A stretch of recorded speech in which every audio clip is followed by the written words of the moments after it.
नमस्कार श्रोत्यांनो. श्रीपादराजम शरणम प्रपद्ये. अध्याय 2. ओम गणगणपतये नमः. ओम गुरुभ्यो नमः. ओम सरस्वते नमः. माझे सद्गुरू परमसंत ठाकरसिंगजी महाराज, परमसंत बलजीतसिंगजी महाराज यांच्या चरणी कोटी कोटी वंदन. श्रोत्यांच्या हृदयस्थ असणाऱ्या भगवंताला माझा कोटी कोटी प्रणाम.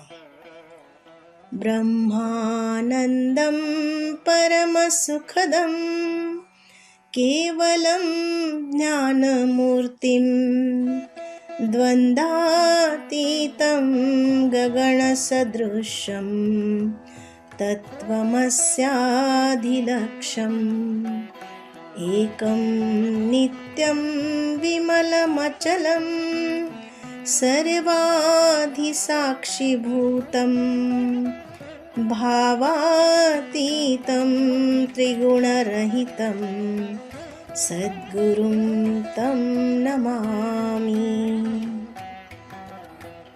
श्रीपादवल्लभ श्रीपादवल्लभ श्रीपादवल्लभ रक्ष मां. श्रीपादवामन श्रीपादवामन श्रीपादवामन पाहि मां. दिगंबरा दिगंबरा श्रीपादवल्लभ दिगंबरा. दत्तात्रेया श्रीपादराया नरसिंह सरस्वती अतिराया. दिगंबरा दिगंबरा श्रीपादवल्लभ दिगंबरा. श्रीपाद श्रीवल्लभांचा जय जयकार असो. श्रीपाद श्रीवल्लभांच्या चरणी कोटी कोटी वंदन, कोटी कोटी वंदन. अवधूत चिंतन श्री गुरुदेव दत्त. श्रीपाद श्री वल्लभ स्वामी म्हणजे दत्तगुरूंचे दुसरे अवतार आहेत. अध्याय 2. सिद्धयोग्याचे दर्शन, विचित्रपुरीचा वृत्तांत. मी मरुत्वमलई या पुण्यस्थळी घडलेल्या रोमहर्षक अनुभवाचे मनन करीत, श्रीपाद श्री वल्लभ स्वामींचे स्मरण करीत पुढील प्रवासास प्रारंभ केला. मार्गात अनेक पुण्यात्मांचे, थोर संतांचे दर्शन घेत मी मार्गक्रमण करीत होतो. या प्रवासात आश्चर्याची गोष्ट अशी की काही न मागता भोजन मिळत असे. पांड्य देशातील कदंब वनात जाईपर्यंत माझ्या शरीराचे वजन क्रमाक्रमाने कमी होत होते. या प्रांतात अति जागृत असे शिवलिंग होते. त्याचे मी दर्शन घेतले व विश्रांतीसाठी शिवालयात थोडा वेळ थांबलो. नंतर प्रवास करण्यास सुरुवात केली. मार्गात मला सिद्धयोगींद्र नावाच्या एका महान तपस्व्यांचा आश्रम लागला. मी आश्रमात जाऊन त्या महापुरुषांचे चरणी नतमस्तक झालो. त्यांनी मोठ्या वात्सल्यपूर्ण भावाने माझ्या डोक्यावर हात ठेवला आणि श्रीपाद श्री वल्लभ दर्शन प्राप्तिरस्तु असा तोंड भरून आशीर्वाद दिला. त्यांच्या चरणस्पर्शाने माझे शरीर कापसाप्रमाणे हलके वाटू लागले होते. ते महायोगी मला म्हणाले, तू दर्शन घेतलेले ते शिवलिंग अत्यंत जागृत आहे. त्याची कथा सुद्धा मोठी रंजक आहे. देवेंद्राने आपल्या सामर्थ्याने अनेक राक्षसांना मारून टाकले, परंतु त्यांच्यातील एक राक्षस पळून गेला व त्याने महादेवाची तपश्चर्या करण्यास सुरुवात केली. तो ध्यानस्थ असताना इंद्राने त्या राक्षसास निर्दयतेने ठार केले. त्याच्या हत्येमुळे इंद्राचे सारे तेज लोप पावले व तो निस्तेज दिसू लागला. या पापाचे क्षालन करण्यासाठी त्याने अनेक तीर्थांचे दर्शन घेतले. पांड्य देशातील कदंब वनात तो आला आणि काय आश्चर्य! तेथील शिवलिंगाच्या प्रभावामुळे तो पूर्वीसारखा कांतिमान, तेजस्वी दिसू लागला. त्याला अत्यंत आनंद झाला व त्या क्षेत्राचे महात्म्य जाणून घेण्याची उत्कंठा लागली. इंद्राने ते वन मोठ्या उत्सुकतेने पाहिले. तेव्हा त्या दिव्य शिवलिंगाचे दर्शन झाले. मोठ्या भक्ती भावाने त्याने त्याचे पूजन अर्चन केले. नंतर त्या स्वयंभू लिंगावर हे सुंदरसे देवालय बांधले. हे इंद्राने प्रतिष्ठापना केलेले शिवलिंग समस्त पापांचे हरण करणारे असून अत्यंत मंगलदायक आहे. पुण्यवंतांनाच, श्री दत्तप्रभूंच्या भक्तांनाच विनासायास याचे दर्शन घडते. मी त्या महायोग्याचे हे वक्तव्य ऐकून अत्यंत रोमांचित झालो होतो. मोठ्या श्रद्धाभावाने त्यांचे चरणकमली मी नमस्कार केला. तेव्हा त्यांनी त्या शिवलिंगाचे पुन्हा एकदा दर्शन घेण्यास सांगितले. मी त्यांच्या आदेशानुसार पुन्हा त्या वनात गेलो. तेथे मला अतिशय सुंदर असे शिवालय दिसले. पण मी पाहिलेले शिवमंदिर हे नव्हतेच. मला हे मंदिर श्री मीनाक्षी सुंदरेश्वराच्या मंदिरासारखे अप्रतिम वाटले. मी मोठ्या श्रद्धेने शिवलिंगाचे दर्शन घेतले व श्री सिद्धयोगींद्राकडे येण्यास निघालो. तेथील परिसर जनसमुदायाने भरलेल्या एका शहरासारखा वाटला. श्री योगींद्राचा आश्रम मात्र सापडला नाही. मी श्रीपाद श्री वल्लभ स्वामींचे मनात चिंतन करून पुढे प्रवास करण्यास प्रारंभ केला तेव्हा सूर्यास्त होऊन अंधकार चोहीकडे पसरला होता. मी मार्गक्रमण करीतच होतो. माझ्या मागून प्रकाशाचा झोत आल्यासारखे वाटल्याने मी मागे वळून पाहिले. माझ्या मागे 3 शिरे असलेला एक सर्प येत होता. त्याच्या मस्तकावर 3 दिव्य मणी होते. त्यांचाच प्रकाश मला मार्ग दाखवित होता. मी अत्यंत भयभीत झालो होतो. माझ्या हृदयाचे स्पंदन वाढत होते. मी श्रीपाद श्री वल्लभांच्या दिव्य नामाचा उच्चार करीत पुढे चाललो होतो. त्या सर्पाचा उजेड मार्ग प्रदर्शन करीत होता. शेवटी मी कसा बसा श्री सिद्धयोगींद्राच्या आश्रमात पोहोचलो. तेव्हा तो दिव्य सर्प व त्याचा प्रकाश तत्काळ अदृश्य झाला. श्री सिद्धयोगींद्रांनी माझे मोठ्या प्रेमाने स्वागत केले व केळीच्या पानात भाजलेले गरम गरम चणे प्रसाद म्हणून दिले. मी ते पोटभर खाल्ले, परंतु माझ्या हृदयातील धडधड कमी झालीच होती. तेव्हा त्या दयामूर्ती योगीश्वरांनी मोठ्या प्रेमाभावाने माझ्या धडधडत्या छातीवर हात फिरविला. नंतर तो दिव्य हस्त माझ्या मस्तकावरून फिरविला व माझ्या डोळ्यांनाही प्रेम स्पर्श केला. त्या करुणामय स्पर्शाने माझ्या हृदयातील सारी धडधड पार पळून गेली. तसेच मनातील वाईट विचार, दुष्ट संकल्प बाहेर निघून जात असल्याचे जाणविले. हृदय एका अनामिक आनंदाने भरून गेले. श्री दत्त महिमा श्रीपाद श्री वल्लभ स्वामींचा अनुग्रह संपादन करण्यास योग्यता. यावेळी सिद्धयोगी म्हणाले, तू अगोदर दर्शन घेतलेले शिवलिंग आणि त्यानंतर दर्शन घेतलेले श्री सुंदरेश्वराचे मंदिर ही 2 वेगवेगळी देवालये नाहीत. तुला अशा प्रकारचा अनुभव घडवून आणावा अशी श्री दत्तात्रेयांची अनुज्ञा होती. म्हणून तुला अशी वेगवेगळी मंदिरे दाखविली. श्री दत्तांच्या कृपाप्रसादाने काळास मागे नेऊन देवेंद्राने प्रतिष्ठापना केलेली मूर्ती, त्यावेळेचा परिसर तुला दाखविला. तू पाहिलेली सारी सृष्टी असे समजणे हा एक मायेचा खेळच आहे. सर्व काही चैतन्य स्वरूप आहे. श्री दत्तप्रभूंच्या केवळ संकल्पाने भविष्य वर्तमानामध्ये बदलू शकते. वर्तमान काळ भूतकाळात व भूतकाळ वर्तमान काळात परावर्तित होऊ शकतो. भूतकाळातील घडलेल्या साऱ्या घटना वर्तमान काळात घडत असलेल्या व भविष्यकाळी घडणाऱ्या साऱ्या घटना श्री दत्तप्रभूंच्या संकल्पानुसार घडतात. एखादी गोष्ट घडणे न घडणे अथवा वेगळ्या प्रकारे घडण्यास श्री दत्तप्रभूंचा संकल्पच कारणीभूत असतो. ज्या संकल्पाने सृष्टीची उत्पत्ती, स्थिती व लय होतो, त्या महासंकल्पाचे प्रणेते प्रत्यक्ष श्री दत्तप्रभूच आहेत. तेच सगुण रूपात पीठिकापुरम या क्षेत्री श्रीपाद श्री वल्लभ या नावाने अवतरले आहेत.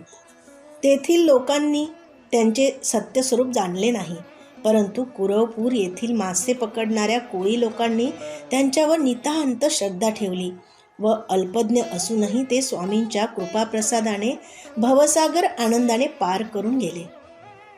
श्रीपाद श्री वल्लभांची कृपा संपादन करण्यासाठी आपल्यातील अहंकार पूर्णपणे नाहीसा झाला पाहिजे. ज्या वेळेस आपले हृदय काम, क्रोध, लोभ, मोह, मद, मत्सर या षडरिपूतून मुक्त होऊन शुद्ध होईल, त्यावेळी स्वामींची कृपा होण्यास मुळीच विलंब लागणार नाही. देवेंद्राने प्रतिष्ठापित केलेले ते शिवलिंग धनंजय नावाच्या एका व्यापाऱ्याने पाहिले. त्याने त्या शिवलिंगाचा महिमा आपल्या देशाचा राजा कुलशेखर पांड्यास सांगितला. ही शिवाज्ञास मानून त्याने त्या मंदिराचा जीर्णोद्धार केला व तेथे एका नगराची स्थापना करून त्याला मधुरा नगर असे नाव दिले. कुलशेखर याचा पुत्र मलयध्वज आपल्या पित्याप्रमाणेच ईश्वर भक्तच होता. त्याने संतान प्राप्तीसाठी पुत्रकामेष्टी यज्ञ केला होता. त्या यज्ञकुंडातून एक 3 वर्षाची अतिशय लावण्यवती कन्या अवतरित झाली. तिला पाहून राजा व यज्ञ करणारे सारे विप्र ऋषीगण अत्यंत आनंदित झाले. ही कन्या म्हणजेच मीनाक्षी देवी. तिचा विवाह पुढे सुंदरेश्वराबरोबर झाला. या विवाहात प्रत्यक्ष भगवान विष्णूंनी कन्यादान केले होते. लग्न सोहळा अत्यंत थाटामाटाने साजरा झाला होता. शिवाच्या जटेतून निघालेली वेगवती नदी मधुरा नगरीतून वाहत होती व तिच्या परिसरातील प्रदेश अत्यंत सुपीक होऊन निसर्गरम्य झाला होता. श्री सिद्ध योगींद्र पुढे म्हणाले, अरे बाबा, सृष्टीमधील प्रत्येक वस्तूमध्ये स्पंदन होत असते. भिन्न भिन्न प्रकारच्या स्पंदनामुळे व्यक्तीमध्ये आकर्षण तर काहीमध्ये विकर्षण होते. पुण्यकर्म, उत्तम आचार आणि विचारांनी स्थूल, सूक्ष्म आणि कारण देहात पुण्यरूपी प्रकंपन होते. पापकर्माने पापरूपी प्रकंपन होते. मनुष्याच्या पुण्याईने पुण्यशील व्यक्तीचा संग अर्थात सत्संगाची प्राप्ती होते. पुण्यस्थलांचे दर्शन घडते. पुण्यकर्मात आसक्ती वाढून पुण्याची वृद्धी होत जाते व पापाचा नाश होतो. या सर्वांचे फलस्वरूप म्हणून श्री दत्तप्रभूंवर भक्ती जळते.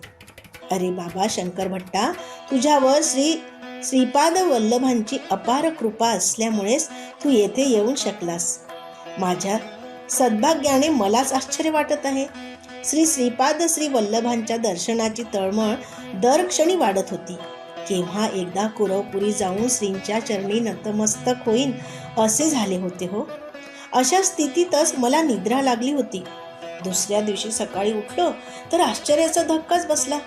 मी एका उंचशा टेकडीवरील पिंपळाच्या झाडाखाली होतो. जवळपास कोणी माणसे नव्हती. मी रात्री ज्या श्री सिद्ध योगींद्रांच्या आश्रमात राहिलो होतो तो आश्रम दिसतच नव्हता. मला वाटले रात्रभर ज्या आश्रमात राहिलो श्री सिद्ध योगीच्या वचनामृताचा आस्वाद घेतला तो एक भ्रम होता की काय, असे नाना विकल्प माझ्या मनात येऊ लागले. तेव्हा मी आपले सामान आवरून घेऊन पुन्हा प्रवास सुरू केला. सकाळी निघालेला दुपार झाली तरी चालतच होतो. थोड्याच वेळात एक लहानसे गाव दिसले. मला अत्यंत भूक लागली होती. मी ब्राह्मणांच्या शिवाय इतर कोणाचे घरी अन्नग्रहण करीत नसे. त्या गावात एकही ब्राह्मण नव्हता. ते एक गिरिजन लोकांचे गाव होते. त्यांच्या मुख्य माझ्याजवळ आला व म्हणाला, आमच्या गावात कोणीही ब्राह्मण नाही. आम्ही तुला फळे व मध देतो. त्याप्रमाणे त्या वृद्ध गृहस्थाने मला फळे व मध आणून दिले. मी ते खाणार एवढ्यात एक कावळा उडत आला आणि माझ्या डोक्यावर येऊन बसला व चोचीने डोक्यास इजा करू लागला.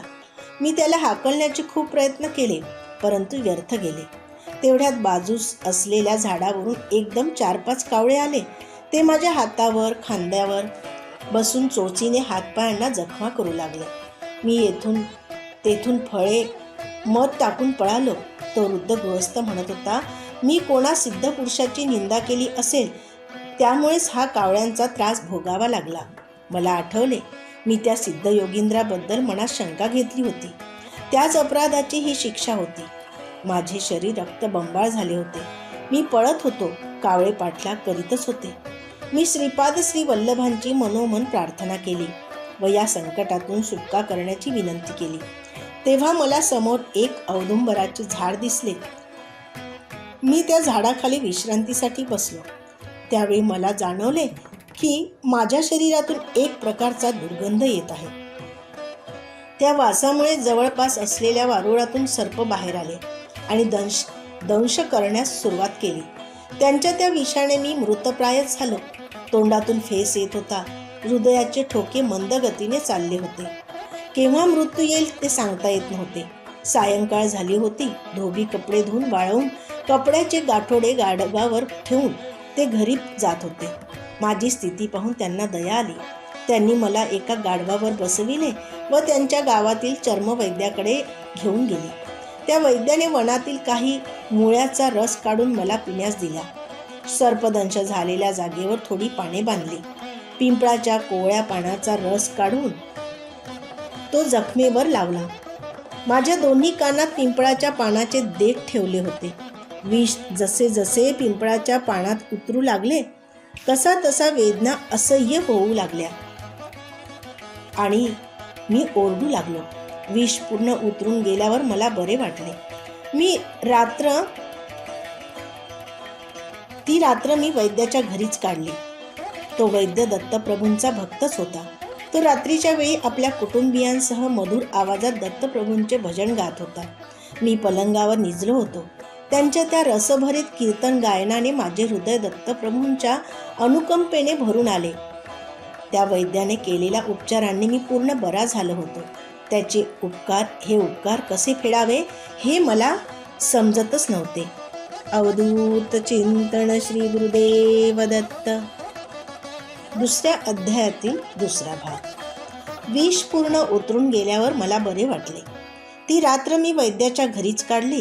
तो वैद्य श्री दत्तप्रभूंचा भक्तच होता. तो रात्रीच्या वेळी आपल्या कुटुंबियांसह मधुर आवाजात दत्तप्रभूंचे भजन गात होता. मी पलंगावर निजलो होतो. त्यांच्या त्या रसभरीत कीर्तन गायनाने माझे हृदय श्री दत्तप्रभूंच्या अनुकंपेने भरून आले होते. त्या वैद्याने केलेल्या उपचारांनी मी पूर्ण बरा झालो होतो. त्याचे ते उपकार कसे फेडावे हे मला समजत नव्हते. भजन संपवून तो वैद्य माझ्याकडे आला. त्याचे नेत्र करुणा रसाची जणू वर्षाच करीत होते. तो म्हणाला, माझे नाव वल्लभदास आहे. मी चर्मकारांचा वैद्य आहे. मी नीच जातीचा असलो तरी मी जाणतो की तुम्ही श्रीपाद श्री वल्लभांच्या दर्शनासाठी निघाला आहात. तुम्हाला कावळ्याकडून त्रास झाला व सर्पदंश का झाला ते सुद्धा मला माहीत आहे. आपले नाव शंकर भट्ट आहे ते मी जाणतो. त्याच्या ह्या अचूक वक्तव्याने मी अवाकच झालो. मला वाटले त्या वैद्यास ज्योतिषशास्त्राचे ज्ञान असावे. हा विचार मनात येताच वल्लभदास म्हणाला, मी ज्योतिषी नाही. श्री पीठिकापुरम म्हणजे पंडितांचे माहेरघर.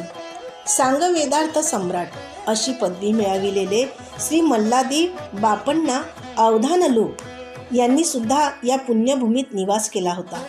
परंतु हे प्रगाढ वेदज्ञान असलेले पंडित अहंकारामुळे श्रीपाद श्री वल्लभांचे खरे स्वरूप जाणू शकले नाहीत. शुष्क वेदांत अर्थहीन तर्कवितर्क करणारे पंडित श्रीपाद श्री वल्लभांच्या कृपेस पात्र होऊ शकले नाहीत. तुला टोचून जखमा केलेले कावळे हे पूर्वजन्मीचे पीठिकापुरम येथील महाअहंकारी पंडितच होते. त्यांनी आपले जीवन श्रीपाद श्री वल्लभांचे महात्म्य न जाणता आपल्या ज्ञानाच्या अहंकारातच व्यर्थ घालविले. ते मृत्यूनंतर स्वर्गलोकास गेले. तेथे इंद्राने त्यांचा वेदपंडित घणपाठी म्हणून सत्कार केला. परंतु जेव्हा त्यांना भूक लागली व जीव भुकेने व्याकुळ झाला तेव्हा त्यांना खाण्यासाठी कोणी काहीच दिले नाही.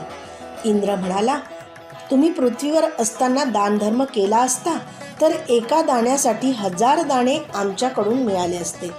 परंतु तुम्ही कोणाला काही दान दिलेच नाही, तेव्हा तुम्हाला आम्ही काही देऊ शकत नाही. तुम्ही या लोकात स्वेच्छेने कितीही काळ राहू शकता, परंतु अन्न पाण्या वाचून इतर स्वर्गसुखे खरोखर शिक्षेसारखी होती. इंद्र पुढे म्हणाला, हे पंडितांनो, तुम्ही पादगयेसारख्या पवित्र स्थळी राहून सुद्धा श्रद्धा भक्तिनिष्ठेने आपल्या पितरांना पिंडदान केले नाहीत. आई वडिलांना योग्य तो सन्मान न करता त्यांच्या औषध पाण्यासाठी एवढा खर्च झाला असे कृतज्ञतेने उद्गार तुम्ही वारंवार काढले. श्रीपाद श्री वल्लभांना श्री दत्तप्रभूंचे अवतार न मानण्या एवढे तुम्ही अंध झालात. श्रीपाद श्री वल्लभांच्या नामस्मरणाने पवित्र झालेल्या भक्ताचे रक्तप्राशन केल्यावरच तुम्हास उत्तम गती लाभेल. पवलभदास सारी कहाणी सांगत होता. तो म्हणाला, शंकर भट्टा, हे कावळे ते सर्प पूर्वजन्मीचे अहंकारी पंडित होते. त्यांनी तुझे रक्त चाखले व उत्तम गतीस प्राप्त झाले. वल्लभदास पुढे म्हणाला, ब्राह्मण सत्यनिष्ठ असावा, क्षत्रिय धर्मबद्ध असावा, वैश्यांनी व्यवसाय व्यापार गायीचे रक्षण क्रय विक्रय आदी व्यवहार करावे, शूद्राने प्रेमस्वरूप राहून सेवा करावी. भगवंताच्या भक्तीसाठी मात्र वर्ण जात कुळ श्रीमंत गरीब स्त्री पुरुष असा भेदभाव इथे नसतो. भगवंत भक्ताचा केवळ प्रेमभाव श्रद्धा दृढ विश्वास पाहतो. मानव कोणत्याही वर्णात जन्मला तरी त्याने स्वधर्मानुसार कर्म करावे. वल्लभदास पुढे म्हणाला, तू लहान असताना विष्णुमूर्तीचे ध्यान श्लोकाचे पठण करीत होतास. त्यावेळी तू विनोदाने एका श्लोकाचा चूक अर्थ आपल्या मित्रांना सांगत होतास. तो श्लोक असा होता, शुक्लांबरम धरम विष्णुम शशिवर्णम चतुर्भुजम प्रसन्न वदनम ध्यायेत सर्व विघ्नोपशांतये. याचा विनोदार्थ केलेला अर्थ श्री दत्तप्रभूंना आवडला नाही. त्याची शिक्षा म्हणून तुला धोबी लोकांनी गाढवावर बसवून आणले. शेवटी चर्मकारांच्या गावात पोचविले. तुझी अशी दुर्गती करण्यामागे श्रीपाद श्री वल्लभांचा विनोदाबरोबर तुला काही पाठ शिकवून तुझ्यातील अहंकार दूर करण्याचा मानस होता. त्या दयाघन श्री गुरु श्रीपाद श्री वल्लभांची प्रत्येक क्षणी आपल्यावर दृष्टी असते, ही गोष्ट ध्यानात असू दे. श्री वल्लभदासांच्या हितोपदेशाने मी कृतकृत्य झालो. माझ्यातील ब्राह्मण असल्याचा अहंकार नाहीसा झाला. मी वल्लभदासांचा पाहुणचार स्वीकारला. 2-3 दिवस राहून पुढे चिदंबरला जाण्यास निघालो. चिदंबरला पोहोचण्याच्या अगोदर विचित्रपूर नावाचे गाव लागले. त्या गावाच्या नावाप्रमाणे राजाही विचित्र वर्तन करणारा होता. त्या राजास एक मुलगा होता, परंतु तो मुका असल्याने राजा नेहमी उदास असे. त्याला वाटे की ब्रह्मांनी लोपभूइष्ट असा यज्ञ केल्याने त्याचा मुलगा मुका झाला. तो ब्राह्मणांचा अपमान करून त्यांना गाढवावर बसवून त्यांची मिरवणूक काढीत असे. ब्राह्मणांना दान म्हणून राजगिऱ्याची भाजी देत असे. त्या राज्यात ब्राह्मण आपला अहंकार विसरून अगदी दयनीय स्थितीस प्राप्त झाले होते. एका विद्वान ब्राह्मणास राजाने मूकभाषेवर ग्रंथ लिहिण्याची आज्ञा केली होती. त्या राजज्ञेनुसार तो राजगुरू ब्राह्मण मूकभाषेवर संशोधन करू लागले होते. शंकर भट आणि राजे महाराजांचा संवाद. राजाच्या सैनिकांनी मला आपण ब्राह्मण आहात का असा प्रश्न विचारला. मी होकारार्थी मान हलविताच आपणास आमच्या महाराजांचे आग्रहाचे आमंत्रण आहे असे म्हणून राजवाड्यात येण्याची विनंती केली. मी त्यांच्याबरोबर राजासमोर उभा राहिलो. मला भीतीने घाम सुटला होता. मी तेव्हा मनोमन श्री श्रीपाद वल्लभांची प्रार्थना केली व नामस्मरण करू लागलो. राजाने मला पाहिला आणि प्रश्न विचारला. तेवढ्यात एवढे तर एवढ्याला किती होईल? मी गंभीरपणे उत्तर दिले, एवढ्याला एवढेच. माझ्या उत्तराने राजाला आश्चर्य वाटले व तो म्हणाला, महात्मन, आपण मोठे पंडित आहात. आपल्या दर्शनाने मी धन्य झालो. राजाने आपल्या पूर्वजन्मातील आठवणी सांगण्यास सुरुवात केली. तो त्या जन्मी एक ब्राह्मण होता. त्याच्या घरी राजगिरा पिकत असे. ती भाजी तो सर्वांना मुक्त हस्ताने देत असे. त्याच्या 6 ध्यायी ब्राह्मणाकडून यजमानांच्या घरी पूजा अर्चा अभिषेक आदी करून घेत. यजमानांनी दिलेली दक्षिणा मात्र स्वतः घेऊन अगदी अल्पशी त्या गरीब ब्राह्मणास देत असे. त्याच्या घरची राजगिऱ्याची भाजी सुद्धा फुकटच घेत. कालचक्र फिरत गेले.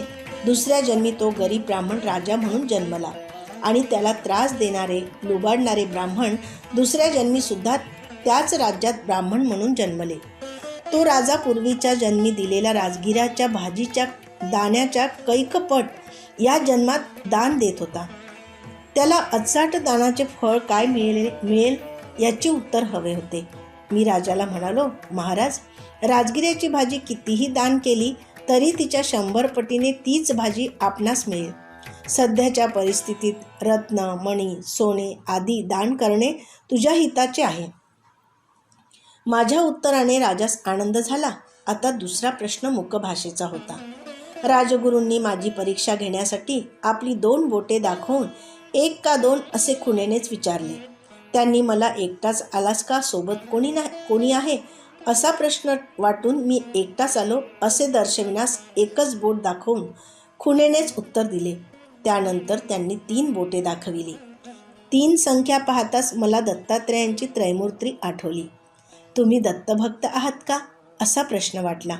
मी भक्ती ही गुप्त असावी असे जाणून हाताची मूठ बंद करून दाखविली व भक्ती हा विषय अंतरंगाचा आहे असे सांगितले. नंतर राजगुरूंनी गोड पदार्थाचा मिठाईचा भंडारच मला देत असल्याची खून म्हणून तसे हातवारे केले, परंतु मी हाताने ते नाकारले व माझ्याजवळ असलेले पोहे पुरचुंडीतून काढून त्यांना दिले. मला गोड पदार्थापेक्षा पोहेच जास्त आवडतात. तुम्ही सुद्धा याची चव पाहू शकता, असा माझा भाव होता. माझ्या उत्तरांनी राजगुरू अति प्रसन्न झाले आणि राजास म्हणाले, राजा हा फार मोठा पंडित आहे. हा मुक्यांच्या भाषेत सुद्धा मोठा पंडित आहे. 2 परीक्षांमध्ये तर मी सफल झालो होतो. आता 3री परीक्षा डोळ्यासमोर भेडसावीत होती. राजगुरूंनी सांगितले, चमकमधील श्लोक वाचून त्याला अर्थ सांगावा. मी श्रीपाद श्री वल्लभांचे मनोमन स्मरण करीत एक श्लोक वाचला व त्याचा अर्थ सभेस समजावून सांगितला. मी सांगितलेला अर्थ असा होता. एका चमे म्हणजे 1, त्रिस्त्रश्चमे म्हणजे एकाला 3 जोडले असता 4 होतात व त्याचे वर्गमूळ 2 येते. पंचचमे म्हणजे 4त 5 मिसळल्यास 9 होतात, त्याचे वर्गमूळ 3 येते. सप्तचमे वर आलेल्या 9 मध्ये 7 मिसळल्यास 16 येतात व त्याचा वर्गमूळ 4 येतो. नवचमे म्हणजे वरील 16 संख्येत 9 मिसळले असता 25 येतात व त्याचा वर्गमूळ 5 येतो. एकादशचमे म्हणजे वरील 25 मध्ये 11 मिसळल्यास 36 येतात व त्याचे वर्गमूळ 6 येते. त्रयोदशचमे म्हणजे वरील 36 संख्येत 13 मिसळल्यास 49 येतात व त्याचे वर्गमूळ 7. पंचदशचमे म्हणजे वरील 49 संख्येत 15 मिसळले असता 64 होतात व त्याचे वर्गमूळ 8 येते. सप्तदशचमेचा अर्थ वरील 64 संख्येत 17 मिसळले असता येणारी संख्या 81 आणि वर्गमूळ 9. नवदशचमे म्हणजे वरील 81 संख्येत 29 मिसळले असता 100 होतात व त्याचे वर्गमूळ येते 10. एकविंशतिश्चमे म्हणजे वरील 100 या संख्येत 21 मिसळविल्यास संख्या 121 होते व त्याचे वर्गमुळे येते 11. त्रयोविंशतिश्चमे वरील 121 संख्येत 23 मिसळले असता 144 होतात, त्याचे वर्गमूळ येते 12. वरील 144 संख्येत 25 मिसळले असता 169 होतात व त्याचे वर्गमूळ येते 13.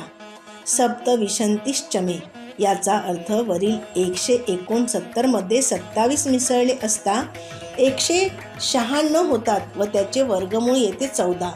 नवविंशतिश्चमे म्हणजे वरील 196 मध्ये 29 मिसळल्यास 225 होतात व त्याचे वर्गमूळ 15 येते.